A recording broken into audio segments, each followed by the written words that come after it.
সর্বাঙ্গীন নির্দোষ জীবন তো সকলেরই হতে পারে, কিন্তু সর্বাঙ্গীন দোষী জীবন কখনো কারো হতেই পারে না।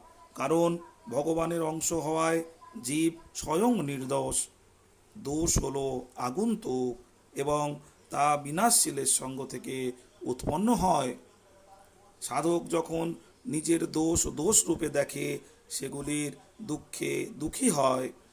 দোষ থাকাটা তার কাছে অসহ্য মনে হয়, তখন দোষ টিকতে পারে না। ভগবানের কৃপা সেই দোষগুলোকে শীঘ্রই নাশ করে দেয়।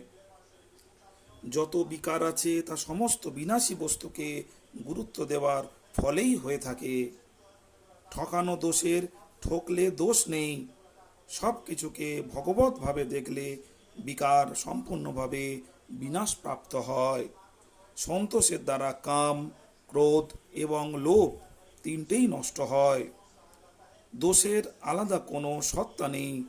গুণের যে ঘাটতি, তার নামই হলো দোষ, এবং তা অসৎকে স্থায়িত্ব ও গুরুত্ব দিলেই উৎপন্ন হয়।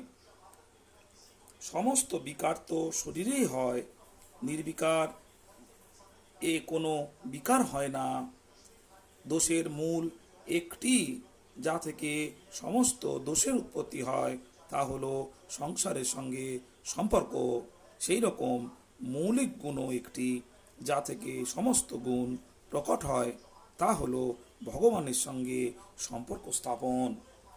লোভের জন্যই আবশ্যক বস্তুর প্রাপ্তি হয় না, আর প্রাপ্ত বস্তুর সদুপযোগ হয় না।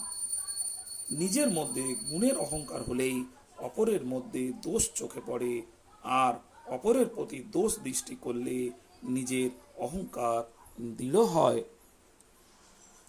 যে সাধক নিজের দোষ দূর করতে চায়, তার পরের দোষ দেখা উচিত নয়। পরের দোষ দেখলে নিজের দোষ পুষ্ট হয়, এবং দোষের সঙ্গে সম্বন্ধযুক্ত হওয়ার ফলে নতুন নতুন দোষের সৃষ্টি হয়। অপরের দোষ দেখলে না নিজের ভালো হয়, না অপরের। শ্রোতাজন, আপনারা শুনলেন দোষ নিয়ে একটি শর্ট ভিডিও। আপনারা স্থির চিত্তে ঈশ্বর চিন্তার মাধ্যমে ভগবানের কাছে নিবেদন করুন যে পৃথিবীতে আমরা যেন কাউকে না ঠকাই। ভালো থাকবেন। নমস্কার।